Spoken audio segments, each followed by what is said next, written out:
Bonjour, je m'appelle Rika Komurata. Merci d'avoir visité l'atelier musical du village, volume 8. Aujourd'hui, j'aimerais bien réfléchir à la signification du mot mélodique.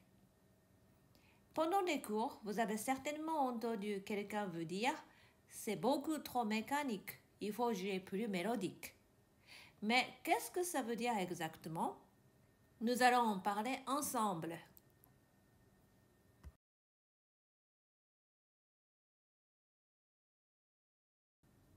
Si on compare avec le langage, on peut trouver beaucoup d'idées pour la musique. Pendant le cours, on peut entendre qu'il faut jouer égal. Mais si on joue vraiment égal, comme cela, c'est comme si on parlait avec une voix monotone. Quand on utilise le mot égal dans la musique, je pense qu'il ne faut pas prendre ce mot au pied de la lettre. Cela veut dire seulement qu'on ne doit pas jouer saccadé ou instable. Essayez de jouer plus naturel, plus courant. Dans la musique, je pense que sauf cas très exceptionnel, il n'y a pas de ligne droite. Même un crescendo, on ne le fait pas d'un coup comme une ligne droite, on monte en plusieurs étapes. Il en est de même avec le décrescendo, qu'on le fasse comme ça ou comme ça, ce n'est pratiquement jamais d'un coup. Dans la musique, on dessine des courbes. C'est comme la parole. Nous allons le voir en détail. Que veut dire en musique dessiner des courbes? Nous allons comparer avec le langage. Quand on parle, on insiste sur certains mots et ainsi la parole se déroule avec des intonations hautes et bas. C'est la même chose avec la musique. La musique parle avec des sons et il est nécessaire de mettre une intonation.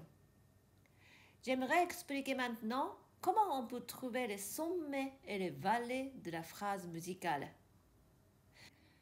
Imaginez ces 5 notes.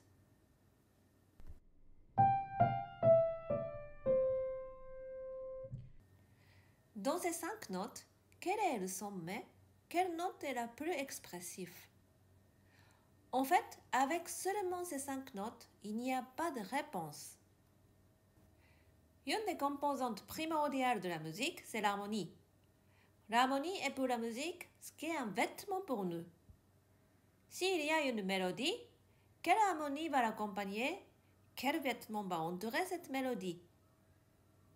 Suivant le vêtement, l'expression de la mélodie va changer. Le point fort de la mélodie peut changer en fonction de l'harmonie. Par exemple, avec ces 5 notes, Sol, Fa, Mi, Ré, Do, si c'est avec l'harmonie Do, Mi, Sol, on peut dire que cette harmonie Do, Mi, Sol, c'est la maison. Les notes de la mélodie qui appartiennent à la maison sont Sol, Mi, Do. Ils sont à la maison. Par contre, les 2 autres notes Fa, Ré n'appartiennent pas à la maison. On les appelle dissonances. Ces dissonances peuvent apporter une tension à la musique ou souligner une expression. Reprenons notre mélodie. Si l'harmonie est Do, Mi, Sol, ici est la plus haute tension. Ici est la tension suivante. Et on revient à la maison. Grâce à ces dissonances, on peut avoir un relief et écrire des lignes courbes comme cela. Si au lieu de Do, Mi, Sol, l'harmonie était Fa, La, Do, cette fois le Sol, la note la plus éloignée de la basse Fa, est une neuvième.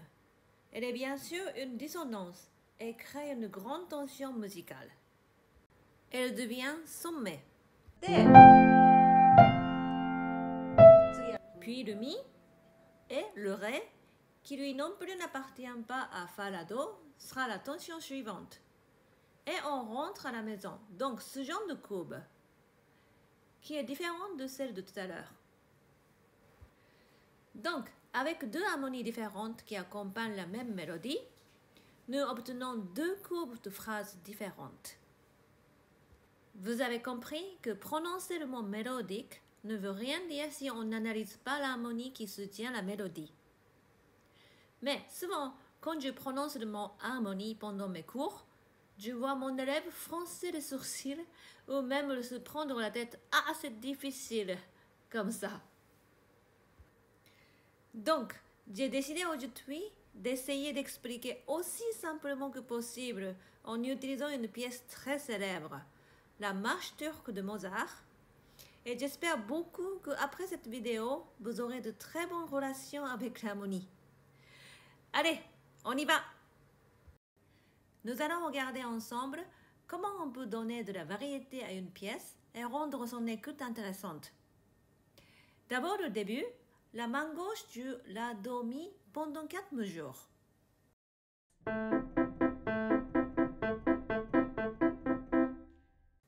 Maintenant, ajoutons la main droite, mais seulement les notes qui font partie de l'harmonie.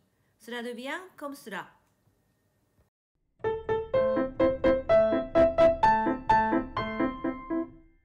C'est devenu vraiment ennuyeux.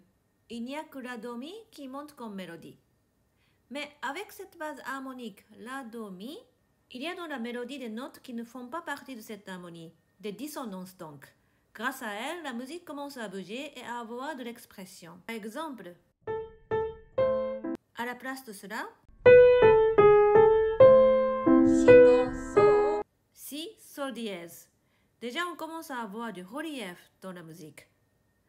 Ce n'est pas la peine de faire quelque chose, il suffit d'écouter, sinon ça deviendrait artificiel. Dans ce genre de cas, c'est très bien de travailler lentement. En général, jouer toute la pièce lentement d'un bout à l'autre n'est pas très utile. On perd peu à peu la concentration, ça devient mécanique. Par contre, si on choisit un point en particulier et qu'on joue lentement en écoutant la relation harmonique entre main gauche et main droite, alors ce travail devient très efficace. Ici par exemple, on joue la main gauche comme un accord. Et on écoute les notes qui viennent en conflit avec l'harmonie.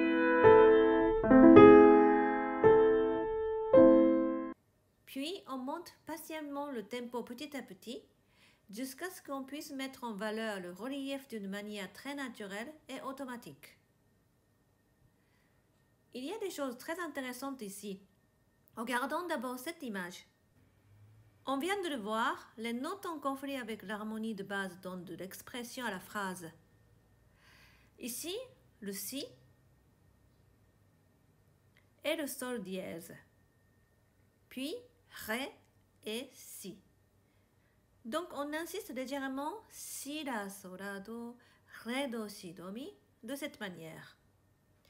Chez Mozart, ces notes sont écrites plus petites que les autres, mais elles sont très importantes pour l'expression en entrant en conflit avec l'harmonie. Quand vous les rencontrez, essayez toujours de les entendre par rapport à l'harmonie. Ça peut être très intéressant. Voilà, en regardant harmonie et dissonance, notre début a gagné en relief et donc en intérêt. Le premier ton est appelé ton fort et parfois on entend des pianistes souligner ces tons forts. Mais dans la musique, l'harmonie reste toujours primordiale. Suivons d'abord les règles harmoniques. Ici, la levée comporte beaucoup de dissonances. Donc la tension ici et ici. Il y a donc beaucoup de tension expressive sur ce ton dit faible. Par contre, le premier ton, sur la do mi est dans l'accord de l'harmonie de base. Un peu comme si, après les dissonances de la levée, on rentrait à la maison. Ce ton joue un rôle de décontraction. Donc, si on insiste sur ce ton fort, ça devient comme une parole avec une fausse accentuation.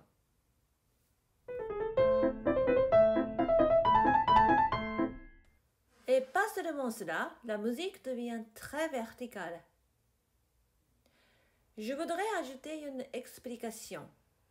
À cette époque, les règles d'écriture étaient très contraignantes et il fallait respecter ce cadre.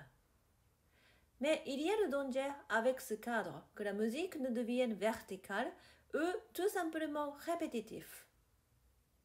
Les compositeurs ont toujours cherché comment échapper à ce cadre un peu rigide pour donner plus d'intérêt à leur musique. Dans cette pièce, par exemple, on commence non pas sur le premier ton, sur le ton fort donc, mais en levée sur le ton faible. De plus, cette levée comporte beaucoup de tensions expressives, alors que le premier ton résout cette tension. Mozart évite ainsi le côté 1-2-1-2 un peu militaire et moins intéressant. J'insiste, regardez le schéma harmonique.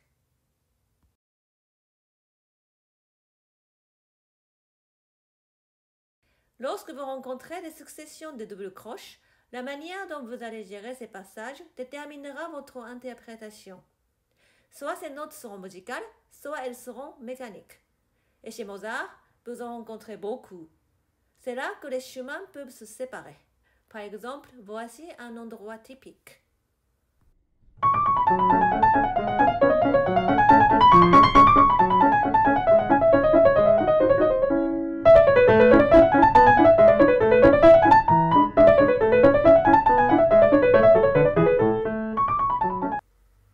Si on pense devoir jouer égal, mais en donnant à ce mot fausse signification, voici ce qu'on entend.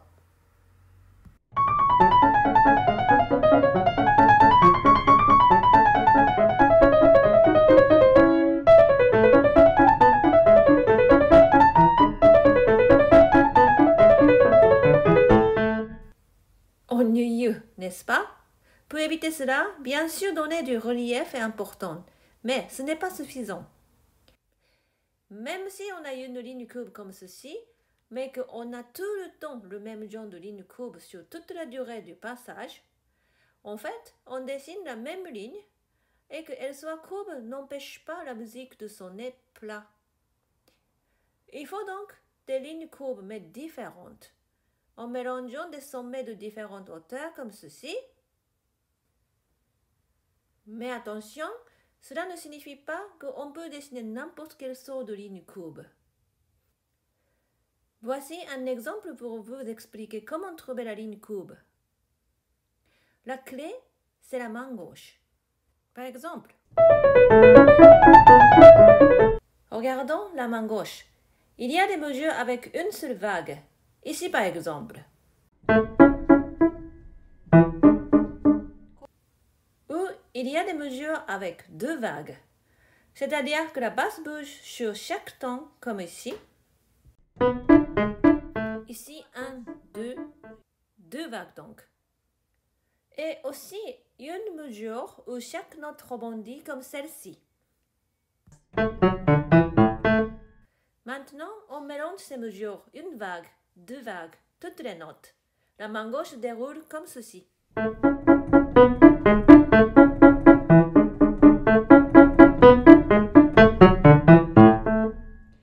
Avec ce genre d'idée, on peut déjà donner beaucoup de vitalité et d'intérêt à la main gauche.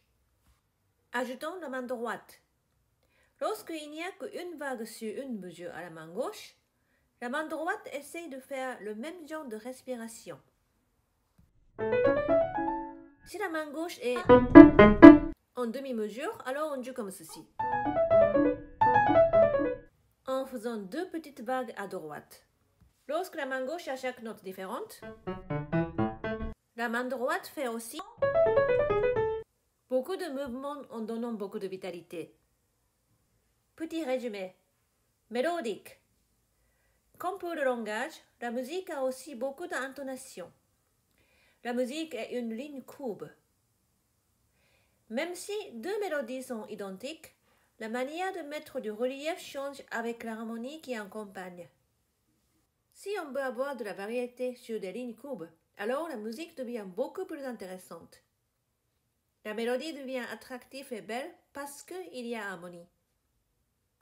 Voici comme d'habitude la rubrique « Chatouillez votre curiosité ». Je ne connais pas grand-chose à la religion, mais j'ai lu quelque part que dans les abbayes, au moment du repas des moines, un d'entre eux lit la Bible, la parole de Dieu. Il paraît qu'à ce moment-là, le lecteur lit d'une manière très plate, sans donner d'intonation, monotone donc, à peu près comme cela. Da da da da da da da. Da da da da da da da da. Pourquoi? Chacun doit recevoir librement la parole de Dieu avec sa propre compréhension. Si le lecteur met de l'intonation, il risque de communiquer sa propre émotion. Voilà, c'est la raison pour laquelle il parle sans intonation. Comme nous venons de parler de relief et d'intonation dans la musique, j'ai pensé que c'était intéressant de faire la liaison avec cette anecdote. Atelier musical du village, volume 8. J'ai essayé de parler du thème mécanique et mélodique. Si vous aviez envie que je parle sur un autre thème, n'hésitez pas à m'écrire un email sur mon site internet. Merci à tous!